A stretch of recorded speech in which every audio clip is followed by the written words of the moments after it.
Boa noite, irmãos. Sejam todos muito bem-vindos a esta casa. Sintam-se acolhidos por ela. Então, hoje, vou falar hoje sobre o capítulo de número 3, cujo título é Há muitas moradas na casa de meu pai. Então, esse capítulo, ele começa falando dos diferentes mundos que a nossa alma habita quando está na erraticidade, e do ponto de vista de que existem diferentes mundos, né, habitados, e que pelo estudo do Evangelho segundo o Espiritismo, nós podemos identificá-los, então, desta forma. De acordo também com o grau de adiantamento do espírito que está naquele mundo, principalmente como a gente pode entender como se fosse ondas de um rádio, né, que a gente sintoniza num gradiente ali, num valor, e dessa forma nós também sintonizamos com determinada música, determinada estação. Então, nós temos o livre-arbítrio para também podermos sintonizar com aquilo que a gente quer de melhor nessa progressão dos mundos. Então, a gente sabe também que os espíritos que têm baixo conhecimento, muitas vezes eles não têm a noção de fluidez, muito ligados à matéria, ao campo material, e um pouco resistentes à questão de ascender espiritualmente. Isso nós podemos ver que cabe a cada um, né, essa alavancada espiritual, né, do desenvolvimento moral de cada um, porque é o que Deus nos fala nesse capítulo, né, que Jesus fala, é, na verdade, a progressão dos mundos. E isso tem a ver com a lei do progresso, a que nós todos estamos submetidos. Então, aqui na Terra, nós também estamos submetidos a leis que nos circundam e que fazem a diferença para que nós aprendamos noções de limites, de regras sociais, de diferenças, de respeito.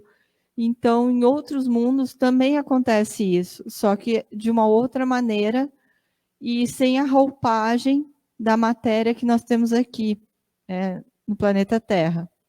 O planeta Terra, ele também é um planeta escola que, naturalmente, as criaturas que encarnam aqui são direcionadas a essa evolução também.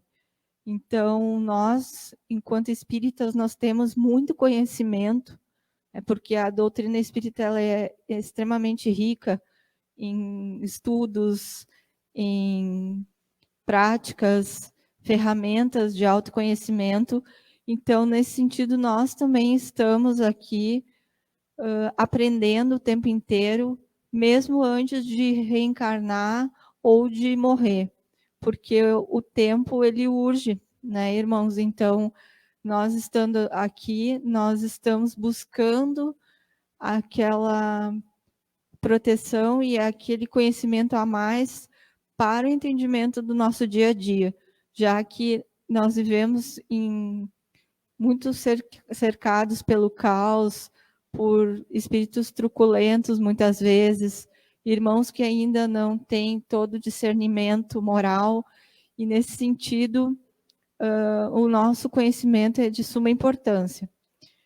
Então, existem os mundos inferiores, como eu falei, são aqueles que ainda não se tem a noção, né, da espiritualidade, ainda se tem muito a matéria como alicerce, e os mundos inferiores, então, eles não têm nenhuma noção de justiça e de beleza, de de inferioridade ou superioridade. Então, nesse sentido, eles ainda não conseguem entender e querer bem ao outro, né? É uma questão ainda difícil para esses espíritos. E os mundos superiores são aqueles mundos que se sabe que a superioridade moral e espiritual são as que existem. A gente sabe que ninguém é superior a ninguém, de fato, né? Todos somos irmãos e somos iguais, embora essas nuances, né, de diferenças de conhecimento, mas nós não somos, né? Então, uma das questões mais importantes que a gente pode levar para a nossa vida é a questão da comparação. Hoje em dia, as mídias, né, a televisão, as conversas que a gente tem nos levam a acreditar que uma pessoa é melhor que a outra, sempre no comparativo, sempre tentando introduzir aquele pensamento de que um é melhor que o outro, e acabamos reproduzindo isso de uma forma nas nossas comunicações, nas nossas amizades, na nossa família, e isso é muito difícil, né, de conviver, e, portanto, nós podemos pensar um pouco sobre isso e evitar esse tipo de comportamento de comparação, porque a gente sabe que cada um é um ser único, com uma essência, né, um ser diferente do outro, justamente por ter características que a outra pessoa não tem. E isso que faz o universo belo, isso que faz a nossa vida ter sentido. Né? Se todas as flores fossem iguais, não iria ter um perfume no jardim, né, de perfume de todas as flores. Então, isso é extremamente importante a gente manter vivo na nossa mente e de saber que somos realmente irmãos e somos iguais. Né?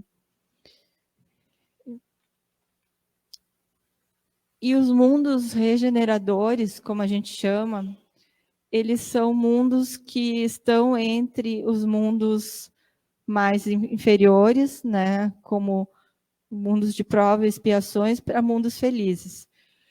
E não sei se vocês já ouviram falar, mas os mundos de prova e expiação fazem parte do que nós chamamos de nosso planeta Terra. Então, o planeta Terra, ele é um mundo ainda de provas e expiações, porque ainda existe mal, né, no nosso planeta, no nosso mundo. Não vivemos somente o bom, né, o belo, a bondade, mas ainda atravessamos momentos difíceis, como as guerras que nós estamos vendo cada dia acontecer, tentando terminar e voltando. Outros quadros de violência que nós vemos no nosso planeta, de dificuldades, de caos. Então, isso tudo nos faz perceber que o mundo de transição para os mundos de expiação e provas, para os mundos felizes, está em progressão também. Né? Nós temos dados que o planeta Terra vai começar isso depois do ano de 2050. Mas nós já sentimos as modificações agora. Muita luz solar, nós podemos perceber, quem é mais sensível, a direção do Sol, né, as nossas conversas e o grau de adiantamento das crianças que nascem e vivem aqui, elas já vêm com a noção clara do que elas querem fazer aqui. Elas não têm aquela tão infância tão só de brincadeiras, mas também de proposições, de ações que elas querem já planejar e fazer. Então, isso a gente pode ver que é um sinal de progressão, né, do planeta Terra e dos seres que encarnam a partir dos últimos anos aqui. Então, a gente pensando junto, assim, qual é o ensinamento moral que Jesus transmite quando diz: há muitas moradas na casa de meu Pai? Para a gente refletir um pouco, né? Qual é o ensinamento moral que Jesus transmite quando diz: há muitas moradas na casa de meu Pai? Muito provavelmente vocês estejam pensando sobre o progresso, né? Porque todo esse capítulo ele vai nos dando ideia de algo progressivo e de uma lei que nós não podemos fugir, que é a lei de progresso e trabalho. E essa progressão, muitas vezes, ela é difícil de ser vista, porque nós temos a tendência de tentar ter o controle da situação. E se tratando de universo, né, de Deus, nós não temos essa capacidade, porque cai por terra, já que nós estamos submetidos a isso. Então, isso é uma outra coisa que a gente pode pensar. E o que nós temos dentro de nós para desenvolver, então, com relação a esse capítulo? 3 potencialidades, que é o pensamento, o sentimento e a vontade. Então, isso está ao nosso alcance, né? Mudarmos a maneira que nós pensamos, a maneira que nós sentimos as coisas e a vontade de fazer valer essas duas. Então, porque as mudanças elas não acontecem à revelia, elas acontecem por algum motivo, né? Já que a gente sabe que nada é por acaso, e nesse sentido a gente tem que fazer cumprir, né? Aceitar e fazer cumprir. No livro Vinha de Luz, que é uma psicografia de Chico Xavier, pelo Espírito Emmanuel, tem o título de Casa Espiritual. Ele fala dessa questão da construção permanente, como se nós tivéssemos, nós, corpo e espírito, em constante construção.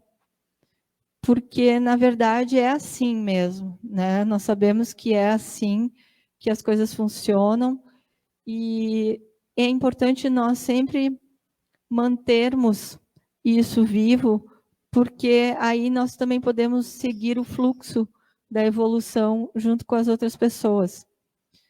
Isso é algo que eu estou falando aqui, mas que vocês podem refletir em casa, no seu dia a dia, com os seus familiares, né? No sentido de poder esmiuçar isso e poder entender um pouco mais. Então, só para finalizar, o Chico Xavier também falava que o pensamento é uma vibração. Então, é importante a gente cuidar do nosso pensamento, daquilo que nós pensamos. E ele fala que a mente é o espelho da vida em toda parte. Então, que possamos manter viva essa parte da mente que nos conduz aos outros alicerces da nossa vida. Então, fiquem com Deus e que assim seja.